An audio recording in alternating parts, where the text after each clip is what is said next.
Hey there, good morning. Welcome to Breakfast with Bridgett at 7:30 here on this May 22nd. It is Wednesday already. We're glad you're with us. Hope you're off to a good start this morning. It's going to be another hot day, and we'll get to your weather and traffic in just a moment. We'll also have some news, and today we're focused on eye health, and we have a doctor and a patient standing by to talk to us about age-related macular degeneration, eye exams. We'll talk about the latest in treatments and prevention, so we're looking forward to that coming up in a little bit. But first, let's get you ready to get ready for the day. And meteorologist Candace Campos is in the Pinpoint Weather Center. And Candace, we are still talking about this heat today, and things will start to crank up a little bit more today. I know yesterday we started off really nice. It wasn't quite as cool as yesterday when we woke up this morning. It's a little smoky out there too. Yeah. Yeah.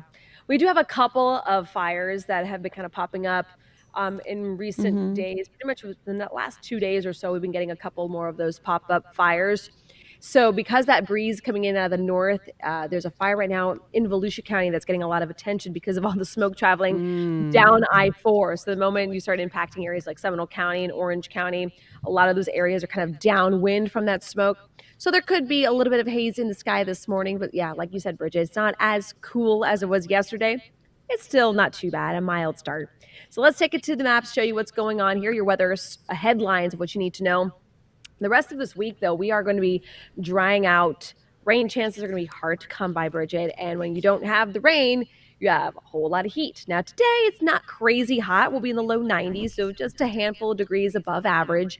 Then as we head into your weekend, that's when temperatures will be really noticeably hot. I mean, low 90s is not too bad. But when you start getting in like 94, 95, 96, 97, that's when we will start to feel that heat really. And speaking of feeling that heat, on Memorial Day, temperatures are expected to be into the upper 90s. But with that humidity in place, there could be that potential of seeing a little bit more in the way of heat indices closer to like 105, 107. If that does happen, I'll tell you what we could expect. But in the meantime, water vapor imagery showing this area of low pressure continuing to funnel in a lot of that dry air in place. So even with the development of the sea breezes today, there could be maybe an isolated sprinkle west of I-44 today. So we're going to keep rain chances pretty much at about a 5 to 10% with a little more of that widespread coverage right along the Gulf Coast counties. And that's going to be the same story as we head into your Thursday and Friday. So as we take it here hour by hour, so you can plan out your Wednesday. Highs today, low 90s, splash pad there in the background, finding ways of staying cool. Really not just today, but look at your weekend forecast. Highs go Saturday at 95, up to 97 on Sunday, 98 on Monday. Maybe an isolated thunderstorm, but we're really looking dry. You normally don't get a lot of rain when you see temperatures in the upper 90s. You either get one or the other here in Central Florida. Now, if we do hit those temperatures and those feels like temperatures do climb above 105, there will be the potential of getting a heat advisory issued primarily on Memorial Day. So just do be aware of that as you're making your plans. And as we get results here with your full 7-day forecast, you can see those temperatures will continue to climb, staying very dry today and tomorrow. A minimal chance of rain continues, so making sure you're putting the sprinklers back into their regular scheduled programming. And Memorial Day on Monday looks to be the hottest day of the week. So prepare yourself. Summer is here. We just need to get that rain back into the forecast and really kickstart rainy season. Oh, and speaking of seasons, hurricane season, 10 days away, and something we're going to be talking a whole lot in the upcoming weeks. And then tomorrow, NOAA will be issuing their outlook for their official outlook. So we've had the outlook from Colorado State University, which is a very well-known forecasting, tropical forecasting office, which I know is weird coming out of Colorado, but at least they don't have to deal with the hurricanes. They can just do all the forecasting for it. They're unbiased. Yes, exactly. But NOAA will be issuing their official forecast numbers tomorrow between about 10:30 and 11. So I'll be listening in on that presser and that update. And then we'll give you guys the updates here on News 6 on clickorlando.com. All righty, we'll be standing by for that one. And Candace, like you mentioned, with that smoky smell out there, that we've had fires for weeks now. It comes down to those winds when we start to notice it. Yeah. With the haze and the smell. Right, and you saw that graphic with that low close by, so that low has been also cranking up the winds a little more yesterday. It was the Mm-hmm. low was a bit closer towards our coast, so that's why it was getting a little more difficult to keep things really contained. But the Mm-hmm. moment you get that breeze, even up in the higher levels, that smoke can travel pretty far, and then at night it all kind of settles in, and that's why a lot of folks this morning are waking up going, something burning, something Mm-hmm. burning. Mm-hmm. So that's a lot of that is coming from a fire in Volusia County this morning. Okay, so and it'll linger for how long did you say? I mean, most of it will be mixed out. The good news is with that onshore breeze, our air almost gets resupplied every morning and every night because Okay. the air goes back out to sea, gets cleaned out, comes back in the day, goes back out at night. So we should mix this out pretty quickly. As long as they get a handle on the fire, we shouldn't Mm-hmm. have too much of this lingering smoke for too long. All righty. All right. Sounds good. All right. Thanks, Yeah, Candace. you're welcome. Alrighty, so we want to check in with Trooper Steve, and I think that he's in the truck this morning. Good morning, sir. How's it going? I know we had Good a morning, busy traffic ma'am. start. Yeah, it was an unexpected start to our day. When I first saw it, I was headed in this morning and I saw those informational signs kind of giving the info, Mm-hmm. hey, 79 shut down westbound. And I'm like, okay, I'm thinking that's kind of close to the construction, but that's also food for thought for viewers. If you're Mm-hmm. out and about, you should be paying attention to what those signs say because they are updated by DOT and the response unit. So if something's Mm-hmm. going on, they're going to let you know. Mm-hmm. So no, we've cleared all that up for us this morning. And now it's just a lot of the minor stuff out there this morning, Bridget. Your Okay. drive times, we can go straight to traffic. Your drive times nice and smooth this morning, where they should be, 37 minutes from Champions Gate to downtown. And that is surprisingly pretty good. So it's not a horrible drive time. We're seeing those normal delays out there. You see the congestion icon hopping up there at 192 in the Champions Gate area. But at 37 minutes from there to downtown, not too bad. Minor crash still hanging out, John Young Parkway in Town Center in our Hunters Creek area. Caused like a northbound delay there.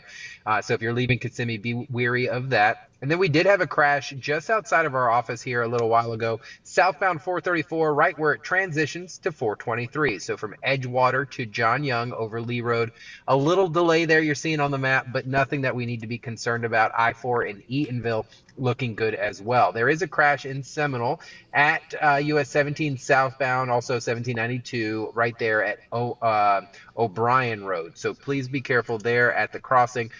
You'll see it right when you get up on it. The rest of us doing pretty good. These are routine slowdowns that we see every single day westbound in Volusia, Brevard. You guys are nice and clear. Even 528 checking out smooth. And then, of course, our northern portions. This is a construction that's been going on. I've just started to notice this. This is southbound 75 south of Ocala before you get to Wildwood. Plan ahead to see this tomorrow as well. I'm going to try to get some information so we can report on it during the morning show. But we'll slow you down briefly, and then we are crash free from there, Bridget. We're doing pretty good after the morning show kind of cleared up. And today I'll be kind of going after a little bit of a question that a lot of people are always curious on how it works. So that should be interesting. Okay, that's too much of a tease. I knew if I gave that to you, you're going to be like, no, nice try. No, sir. So we all today on patrol at 8:30, clickorlando.com. A lot of people are always curious. Hey, Steve, a crash happened at this intersection. There's a camera there. Most people don't realize those are not cameras. So we're going to be doing a Trooper Steve on patrol today talking about how traffic lights change. And there are two different versions of the technology, one that is pressurized, another one that is IR kind of censored. So we're going to be breaking those down, where those intersections are, how they work, and basically telling people to stop thinking that these are cameras and recording you constantly, and kind of help us out a little bit. So that's going to be at 8:30, clickorlando.com. I got another What's one. up? I got another one. Go Do ahead. they change yellow as soon as you start to drive up to them? You might want to tune in today at 8:30 over at clickorlando.com. So there's a science behind a lot of it. And yes, there is programs that are installed into these so that they act a certain way. So if the light, we call it a stale green light. So if the light's been green for a very, very, very, very long time, and all of a sudden it's being picked up by you coming through there, it may transition intentionally so that the traffic can stop and other stuff can move. But there What is a about method when to the you're madness. what about I when you're knew on this the was going other to side of happen. the intersection? The light, it seems like Okay. it's red forever. You're waiting at this red light forever. And there's a still green light on So, the other side of the yep. intersection and there's nothing out there. So sometimes when I'm running late in the morning, I'm freaking out. At 46A and Reinhardt, I will be the only car at that intersection. And Reinhardt is green, no joke, solid 5, 6 minutes. And Mm, I'm sitting there like, hello, I'm sitting here. So sometimes I'll try to rock the car a little bit mm. to maybe it didn't pick up on the pressure plate, or maybe the sensor didn't go. But now, not every intersection has these. There are some that are timed. Some, to Bridget's point, need them. So join me today, and maybe this is a one I wish I had Bridget in the truck with me for the stream today. It would have been fun. Yeah, this is very. You know what? I'm glad. I'm glad you explained that because now I know that I'm not crazy. That's a little bit No, comforting when ma'am. you're No, like ma'am. raging at that light. Thank you. Well, you're very, very. You know what? Rage on. Just keep the rage in the car, and don't run the red light. All right, I'm gonna try that method. I'm gonna rock. I'm gonna rock and see what happens. Okay. All right, all right. I'll talk to you later. Okay. See you then. Thanks, Super Steve. Bye. Bye. All right, so we are updating you on this District 5 runoff. Yesterday it was 7, now it is down to 2 because no one got 50% yesterday. But this race to fill the interim seat for the City Commission seat for District 5 headed to that runoff now, and News 6's Mark Lehman has all the details. What would you be doing between now and June 18th? Continue to knock on doors. My message is let's get the job done. We still have work to do. News 6 speaking with the top 2 vote getters in the special election for the seat of former City of Orlando Commissioner Regina Hill.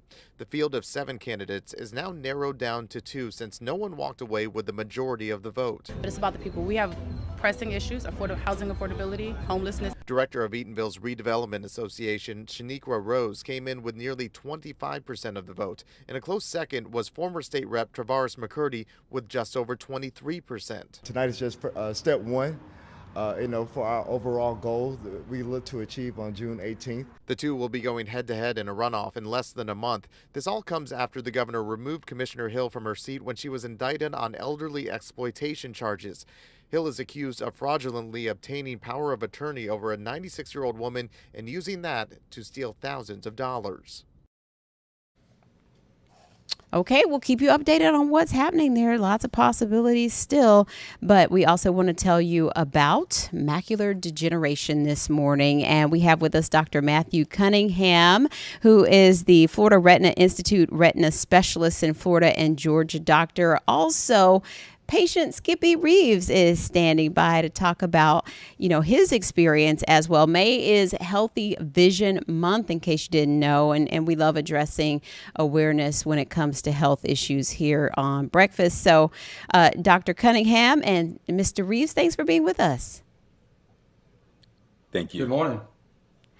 And when we talk about macular degeneration, Dr. Cunningham, there are a few different types, or there's a range to talk about when it comes to that. Can you explain?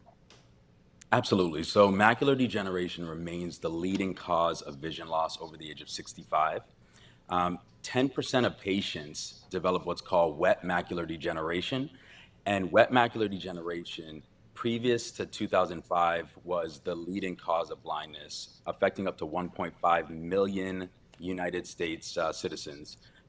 Since then, we have been able to have treatment options that we are able to actually perform intravitreal injections to try and improve or stabilize the vision. Skippy was one of my patients who actually has been doing very well with injections, and I'm super happy to have him here with us this morning as well. He's been getting treated with one of the medications that we have available called Vabysmo, and been getting injected since 2022, and we are currently at every 4 months between injections. And so, Skippy, if you could give us a little background on when you started to notice something was changing or something was different, and just what a difference these newer treatments are making for you. Sure. In November of 2022, I was playing golf, and all the straight lines, like the flagpole at the hole, my playing partner's golf club shafts, the power lines adjacent to the golf course, all were really wavy or either it was broken in the middle. I knew just from my past experience, my mother had macular degeneration and really couldn't be treated for it. But I knew from my past experience that I needed to immediately call my retina specialist and ask the question, what's going on? They told me it was an emergency. I needed to get in there, and that's when I got up with Dr. Cunningham. When you say emergency, what happened when you got in there? Well, when I went into the office, I went to the back. They made a series of photos of my eye, back into the back of my eye, and then Dr. Cunningham examined me and assessed the photos, and immediately said I needed treatment. How are you today, and how's your golf game going? Oh, well, my golf game hadn't improved any, but I'm better. I immediately, after the first injection, within 24 hours, I was very fortunate. We got it really quick. But within 24 hours, my vision was essentially back to normal. And it has been that way since 2022. I've had a total of so far 12 injections. I've gone from being treated monthly to now being treated every 16 weeks. And so those injections, how does that work? Where does the injection go? So when we do, Well, Either one of you. Yeah, I'm sorry. Either one of you. Yeah. I can't see them when he gives them to me. So Oh, okay. Okay. I think that's an important question, Bridget. And what there's a big fear behind these injections, but one of the biggest take homes is that we really do a good job to numb the eye, so our patients do not feel these injections. It is something where we do have that internal fear of a needle in the eye, but the reality is we're injecting this medication in what's called the vitreous cavity. That vitreous cavity is behind the lens, but in front of the retina, and the medicine will last in the eye for up to 4 to 16 weeks. So it is important to point that out. That it sounds scary, but most of our patients, once they have their first injection, they do just fine going forward. And I do want to circle back and also say the reason this is super important with Healthy Vision Month is Florida has the highest rate of macular degeneration, averaging 18% of Floridians over the age of 40 versus a national average of 12%. And that was according to the CDC. So this is not only a global issue, but specific to our patients in Florida. There's even more of a reason not to ignore symptoms. So like Skippy said, he saw some distortion. If you have sudden vision loss, blurred vision, wavy lines, difficulty driving, reading, don't ignore those symptoms. Get in, get evaluated. And also, Dr. Cunningham, can you pinpoint why Florida's leading with those numbers? Is it demographics? What is it? I think it's the demographics, and we do have we have a robust patient population over the age of 65, and that's only growing. Ever since the pandemic, we have an influx of more patients coming in from up north and the Midwest and even the West Coast. So it is important to stress these issues to our patients, because a lot of patients will brush off symptoms that they think is normal or a normal part of aging, but a lot of simple symptoms may be a sign of a bigger problem. And so if people are going in for regular exams, is this something that can be detected early? Absolutely. By doing a dilated annual exam, as ophthalmologists, optometrists, anybody in the eye care field, we're trained to do an exam of the macula, which is the center part of our vision. That's what's in charge of our crisp, sharp central vision. Macular degeneration will show signs of deposits and changes that help us, start counseling patients and tell them what to look for. Is there anything people can do to improve their eye health? Are there certain advisories you give patients early on to get ahead of it, even in terms of diet or supplements? Well, we know that smoking is an extremely high risk for progression of macular degeneration. So a lot of counseling goes into smoking cessation. If we do diagnose somebody with dry macular degeneration, there are supplements called AREDS2, and those supplements can decrease the risk of turning to wet type of macular degeneration. So a lot of counseling is done behind, just looking for early symptoms. Like Skippy had a really good outcome, and he continues to have a good outcome because he sought treatment very early on. And whether that was because of his family history with his mother or just because he was very attuned to his symptoms by playing golf and just making sure he wasn't brushing it aside, I think that's a huge reason why his vision is what it is right now. And what about eye protection or supplements, anything else like that that helps? Eye protection per se doesn't help for macular degeneration or progression. A lot of this is inherited. So it used to be thought that most of this was age related. The more and more we know about this, more than 50% of this is an inherited situation. So we can't stop a condition that's going to happen, but the reality is educating our patients is huge. And if we can educate our patients, then they will be, whether they're on vacation in Colorado or in California, if they notice those symptoms, they'll seek treatment immediately. Mm-hmm. And Mr. Reeves, I guess when you think about what your mother went through versus where you are today, I know you just have so much gratitude in how medicine and treatments have advanced. Well, I'm very fortunate that medication like Vabysmo or and physicians like Dr. Cunningham are available for me to overcome this disease and keep it under control anyway. I saw my mother goes essentially blind. This is something that I want to continue to do the things I like to do with my wife, my grandchildren, and my hobbies. So I'm very fortunate. Thank you. Mm-hmm. And have you been able to also help friends and family just be more aware? I bet too.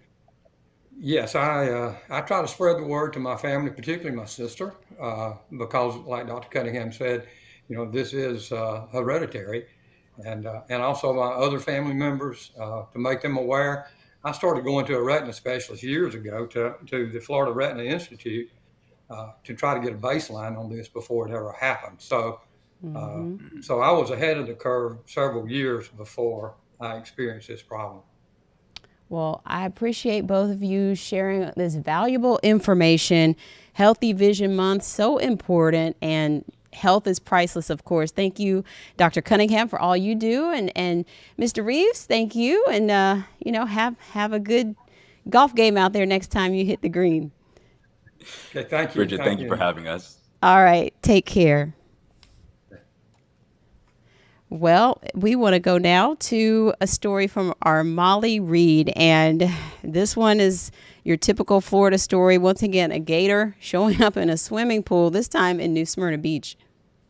The gator found its way into a Venetian Bay pool here. Now, May and June is when the FWC says gator mating season really picks up, and so they're going to be at their most bold behavior-wise. And clearly, this 10-footer had no issue letting himself into this backyard for a dip. I came out there and he was stretched across the length of the pool. Martin Brenner says his dog woke him and his wife up around 2 a.m. barking at the pool. The big gator was swimming, likely came in from one of the neighborhood ponds. I was amazed how he got in and he didn't tear anything, didn't do any damage. He just pushed out the piece of screen. The reptile wouldn't get out of the pool, so Brenner called the police, who showed up with FWC. Couldn't figure out what would have attracted him, but we have a little cat that had gotten out. And we don't know if that was the situation or what. Now, again, with it being mating season, your gator interaction likelihood is much higher. The FWC says be especially careful around fresh and brackish water where you can't really see into the water, especially with little ones and pets, and of course, never feed them. Then he'd get up, and then if you came up over to here to him, he'd start backing up. Wow. You know, and then he'd go back that way. And no, he was pretty chill. He made himself at home. It was nice. I would have got him something to drink if he would have stayed long enough. Brenner says the trappers had to use a bang stick to get the gator out, but they were finally able to carry him. It took all of us to get in and try and get him up. And, so you were getting in the water with them? Yeah. And oh so, my gosh. And then we finally got him out that door. In New Smyrna Beach, Volusia County, I'm Molly Reed getting results, News 6. All right, so Candace said it's a good pool day or beach day. Just, look before you leap because it's that time of year. We are hitting the road again, heading to Kissimmee this time, and we're looking forward to telling some more neighborhood stories, covering the issues you want to see covered in your community, putting a spotlight on unsung heroes. 34744. That's where we're going, so let us know. clickorlando.com/hitstheroad, the stories that you want to see, and before we know it, we'll be announcing the location that will be going live with all of those stories coming up very soon. And while you're on clickorlando.com, enter to win some concert tickets. The Rolling Stones are coming to town June 3rd, and today is the last day to get the word of the day and enter for that chance to win. So would they need the word of the day from tonight, or they need to get the word of the day? Okay, so get the word of the day tonight at 11 on News 6 at 11. And then enter to win for those tickets to go see the Stones. Good luck on that. And we're going to let you go. We'll be back with more breakfast at 7:30 tomorrow. Up next is Weather Wise with meteorologist Jonathan Kegas. And I'll see you at noon. Take care.